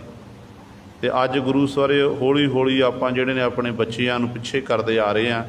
ਬੱਚਿਆਂ ਨੂੰ ਸ਼ਸਤਰ ਵਿਦਿਆ ਦਾ ਅਭਿਆਸ ਜ਼ਰੂਰ ਕਰਾਵੋ। ਇਹ ਗੁਰੂ ਪਾਤਸ਼ਾਹ ਜੋ ਪਰੰਪਰਾ ਤੋਰੀ ਹੈ, ਜਿੱਥੇ ਮਨ ਕਰਕੇ ਆਪਾਂ ਸੂਰਮੇ ਹੋਣਾ, ਨਾਮ ਜਪ ਕੇ, ਬਾਣੀ ਪੜ੍ਹ ਕੇ, ਉੱਥੇ ਸਰੀਰਕ ਤੌਰ 'ਤੇ ਆਪਾਂ ਸੂਰਮੇ ਤਾਂ ਬਣਾਂਗੇ ਜੇ ਸ਼ਸਤਰ ਵਿਦਿਆ ਦਾ ਅਭਿਆਸ ਕਰਾਂਗੇ। ਅਤੇ ਸਤਿਗੁਰੂ ਕਹਿੰਦੇ ਨੇ ਜਿਹੜੇ ਜਨ ਪਿਆਰੇ ਮਨ ਨਾਲ ਲੂਝਦੇ ਨੇ, ਮਨ ਨਾਲ ਯੁੱਧ ਕਰਦੇ ਨੇ, ਕਹਿੰਦੇ ਉਹ ਫਿਰ ਪਿਆਰੇ ਮਨ ਉੱਤੇ ਕੰਟਰੋਲ ਕਰਦੇ ਨੇ ਨਾ, ਉਹ ਪੂਰੇ ਸੂਰੇ ਪ੍ਰਧਾਨਾ, ਉਹ ਸੂਰਮੇ ਹਨ, ਉਹ ਪ੍ਰਧਾਨ ਹਨ। ਹਰ ਸੇਤੀ ਸਦਾ ਮਿਲ ਰਹੇ ਜਿਨੀ ਆਪ ਪਛਾਨਾ। ਅਤੇ ਹਰ ਸੇਤੀ ਹਰੀ ਦੇ ਨਾਲ ਕਹਿੰਦੇ ਉਹ ਛੇਤੀ ਸਦੀਵੀਕਾਰੀ ਮਿਲ ਕੇ ਰਹਿੰਦੇ ਨੇ, ਪਰ ਹਰੀ ਨਾਲ ਇੱਕ ਹੋ ਜਾਂਦੇ ਨੇ। ਉਹ ਕਿਹੜੇ ਨੇ? ਜਿਨੀ ਆਪ ਪਛਾਣਾ, ਜਿਨ੍ਹਾਂ ਨੇ ਆਪਣੇ ਆਪ ਦੀ ਪਹਿਚਾਣ ਕੀਤੀ ਹੈ ਕਿ ਮੈਂ ਕੀ ਹਾਂ, ਕਿੱਥੋਂ ਆਇਆ, ਕਾਹਦੇ ਲਈ ਆਇਆ ਹਾਂ। ਜਿਹਨੂੰ ਆਪਣੇ ਆਪ ਦੀ ਸੋਝੀ ਆ ਗਈ ਨਾ, ਉਹ ਫਿਰ ਹਰੀ ਪਰਮਾਤਮਾ ਇੱਕ ਹੁੰਦੇ ਹਨ। ਗਿਆਨੀਆਂ ਕਾ ਇਹੋ ਮਹਤ ਹੈ, ਮਨ ਮਾਹੇ ਸਮਾਨਾ। ਗਿਆਨਵਾਨ ਪੁਰਸ਼ ਕਿਹੜੇ ਨੇ? ਗਿਆਨਵਾਨ ਪੁਰਸ਼ ਆਪਾਂ ਗਿਆਨੀ ਨੂੰ ਨਹੀਂ ਆਖ ਸਕਦੇ ਜਿਹਨੇ 4 ਗ੍ਰੰਥ ਪੜ੍ਹ ਲਏ, ਕਿਤਾਬਾਂ ਪੜ੍ਹ ਲਈਆਂ ਅਤੇ ਆਪਣੇ ਆਪ ਨੂੰ ਕਹਾਣ ਲੱਗ ਪਿਆ, ਨਾਮ ਨਾਲ ਗਿਆਨੀ ਲਵਾਉਣ ਲੱਗ ਪਏ, ਗਿਆਨੀ ਸ਼ਬਦ। ਅਤੇ ਸਤਿਗੁਰੂ ਕਹਿੰਦੇ ਕਿਤਾਬਾਂ ਪੜ੍ਹ ਕੇ ਤੈਨੂੰ ਬਾਹਜ ਗਿਆਨ ਪ੍ਰਾਪਤ ਹੋਇਆ। ਜਿਹੜਾ ਅੰਤਰੀਵ ਗਿਆਨ ਹੈ, ਜਿਹਨੂੰ ਅੰਤਰੀਵ ਗਿਆਨ ਪ੍ਰਾਪਤ ਹੋ ਜਾਵੇ ਨਾ, ਅਸਲ ਵਿੱਚ ਉਹ ਗਿਆਨੀ ਹੈ, ਉਹ ਗਿਆਨਵਾਨ ਪੁਰਸ਼ ਨੇ। ਅਤੇ ਕਹਿੰਦੇ ਗਿਆਨੀਆਂ ਦਾ ਇਹੀ ਮਹੱਤਵ ਹੈ ਕਿ ਕੀ ਕਰਨਾ? ਗਿਆਨੀ ਨੇ ਆਪਣੇ ਜੀਵਨ ਵਿੱਚ ਮਨ ਮਾਹੇ ਸਮਾਨਾ, ਮਨ ਦੇ ਵਿੱਚ ਕਹਿੰਦੇ ਉਸ ਪਰਮਾਤਮਾ ਦੇ ਨਾਮ ਨੂੰ ਸਮਾ ਲੈਣਾ। ਮਨ ਜਿਹੜਾ ਪਰਮਾਤਮਾ ਦੇ ਨਾਮ ਵਿੱਚ ਭੇਦ ਕਰ ਲੈਣਾ, ਇਹ ਗਿਆਨੀ ਪੁਰਸ਼ਾਂ, ਗਿਆਨਵਾਨ ਪੁਰਸ਼ਾਂ ਦਾ ਜੀਵਨ ਹੈ, ਜਿਨ੍ਹਾਂ ਨੇ ਗੁਰੂ ਸਾਹਿਬ ਇਸ ਤਰ੍ਹਾਂ ਕਮਾਈ ਕੀਤੀ ਹੈ। ਹਰ ਜੀਓ ਕਾ ਮਹੱਲ ਪਾਇਆ, ਸੱਚ ਲਾਏ ਧਿਆਨਾ। ਫਿਰ ਉਹਨਾਂ ਗਿਆਨਵਾਨ ਪੁਰਸ਼ਾਂ ਨੇ ਜਿਨ੍ਹਾਂ ਨਾਮ ਦੀ ਕਮਾਈ ਕੀਤੀ, ਨਾਮ ਦੀ ਖੱਟੀ ਖੱਟਣਾ ਕੀਤੀ ਹੈ। ਅਤੇ ਸਤਿਗੁਰੂ ਕਹਿੰਦੇ ਨੇ ਉਹਨਾਂ ਨੇ ਹਰੀ ਦੀ ਆਰਾਧਨਾ ਕਰਕੇ ਜਿਹੜਾ ਹਰੀ ਦਾ ਮਹੱਲ ਸਰੂਪ, ਜਿਹੜਾ ਪਰਮੇਸ਼ਰ ਹੈ, ਰੂਪ ਹੈ, ਉਹਨੂੰ ਕਹਿੰਦੇ ਪ੍ਰਾਪਤ ਕਰ ਲਿਆ। ਕਿਵੇਂ ਪ੍ਰਾਪਤ ਕੀਤਾ? ਸੱਚ ਲਾਏ ਧਿਆਨਾ। ਸੱਚੇ ਪਰਮੇਸ਼ਰ ਦੇ ਨਾਮ ਵਿੱਚ ਉਹਨਾਂ ਨੇ ਆਪਣਾ ਧਿਆਨ ਲਾਣਾ ਕੀਤਾ, ਕੇਂਦਰਿਤ ਕੀਤਾ, ਸਾਸ ਗਰਾਸ ਦੁਆਰਾ ਜਪਣ ਲੱਗੇ। ਅਤੇ ਇਸ ਤਰ੍ਹਾਂ ਗੁਰੂ ਸਵਾਰੇ ਫਿਰ ਉਸ ਮਾਲਕ ਦੇ ਵਿੱਚ ਹੀ, ਮਹੱਲ ਸਰੂਪ ਪਰਮੇਸ਼ਰ ਵਿੱਚ ਹੀ ਉਹ ਗੁਰਮੁਖ ਜਨ ਅਭੇਦ ਹੋਏ ਹਨ। ਜਿਨ ਗੁਰ ਪ੍ਰਸਾਦੀ ਮਨ ਜੀਤਿਆ, ਜਗ ਤਿਨਹਿ ਜਿਤਾਨਾ। ਖੇਡ ਸਾਰੀ ਉਦੋਂ ਬਣਨੀ ਹੈ ਜਦੋਂ ਆਪਾਂ ਮਨ ਨੂੰ ਜਿੱਤ ਲਵਾਂਗੇ, ਮਨ ਉੱਤੇ ਕੰਟਰੋਲ ਕਰ ਲਵਾਂਗੇ। ਅਤੇ ਗੁਰੂ ਪਾਤਸ਼ਾਹ ਨੂੰ ਸਵਾਲ ਕੀਤਾ, ਕਹਿਣ ਲੱਗੇ ਕਿ ਪਾਤਸ਼ਾਹ ਜੀ ਕਿਰਪਾ ਕਰਕੇ ਦੱਸੋ ਉਹ ਕਿਹੜੇ ਨੇ ਜਿਨ੍ਹਾਂ ਨੇ ਆਪਣੇ ਮਨ ਨੂੰ ਜਿੱਤਣਾ ਕੀਤਾ? ਮਨ ਜਿੱਤਿਆ ਕਿਵੇਂ ਹੈ? ਅਤੇ ਸਤਿਗੁਰੂ ਕਹਿੰਦੇ ਜਿਨ੍ਹਾਂ ਉੱਤੇ ਗੁਰੂ ਦੀ ਪ੍ਰਸਾਦ ਰਹਿਮਤ ਹੋਈ ਹੈ। ਗੁਰੂ ਦੀ ਕਿਰਪਾ ਤੋਂ ਬਿਨਾਂ ਮਨ ਉੱਤੇ ਕੰਟਰੋਲ ਨਹੀਂ ਕੀਤਾ ਜਾ ਸਕਦਾ। ਮਨ ਕੰਟਰੋਲ ਉਦੋਂ ਹੋਣਾ ਜਦੋਂ ਗੁਰੂ ਦੀ ਰਹਿਮਤ ਹੋ ਜਾਵੇ। ਕਹਿੰਦੇ ਜਿਨ੍ਹਾਂ ਨੇ ਗੁਰਪ੍ਰਸਾਦੀ, ਗੁਰੂ ਦੀ ਪ੍ਰਸਾਦ ਕਿਰਪਾ ਦੇ ਮਿਹਰ ਰਾਹੀਂ ਮਨ ਜੀਤਿਆ, ਮਨ ਉੱਤੇ ਜਿੱਤ ਪ੍ਰਾਪਤ ਕਰ ਲਈ। ਮਨ ਜੀਤੈ ਜਗ ਜੀਤ, ਆਦੇਸ਼ ਤਿਸੈ ਆਦੇਸ਼। ਆਦ ਅਨੀਲ ਅਨਾਦ ਅਨਾਹਤ ਜੁਗ ਜੁਗ ਏਕੋ ਵੇਸ ਜਗ ਤਿਨਹ ਜਿਤਾਨਾ। ਕਹਿੰਦੇ ਜਿਨ੍ਹਾਂ ਨੇ ਮਨ ਨੂੰ ਜਿੱਤ ਲਿਆ ਤੇ ਮਨ ਨੇ ਸਾਰੇ ਜਗਤ ਨੂੰ ਜਿੱਤਣਾ ਕੀਤਾ ਹੈ, ਉਹ ਜਗਤ ਉੱਤੇ ਫਤਿਹ ਪ੍ਰਾਪਤ ਕਰ ਸਕਦਾ ਹੈ। ਜਿਹੜੇ ਨਾਮ ਜਪਦੇ ਜਿਨ੍ਹਾਂ ਉੱਤੇ ਗੁਰੂ ਪ੍ਰਸਾਦ ਗੁਰੂ ਪਾਤਸ਼ਾਹ ਦੀ ਰਹਿਮਤ ਹੋਈ ਹੈ, ਕਿਰਪਾ ਹੋਈ ਹੈ, ਇਹ ਗੁਰੂ ਸਵਾਰਿਓ ਸਤਿਗੁਰੂ ਮਹਾਰਾਜ ਨੇ ਸਾਡੇ ਉੱਤੇ ਬਖਸ਼ਿਸ਼ ਕੀਤੀ ਹੈ। ਦਾਸ ਤੋਂ ਬੋਲਦਿਆਂ ਤੋਂ ਇੱਕ ਨਹੀਂ, ਅਨੇਕਾਂ ਗਲਤੀਆਂ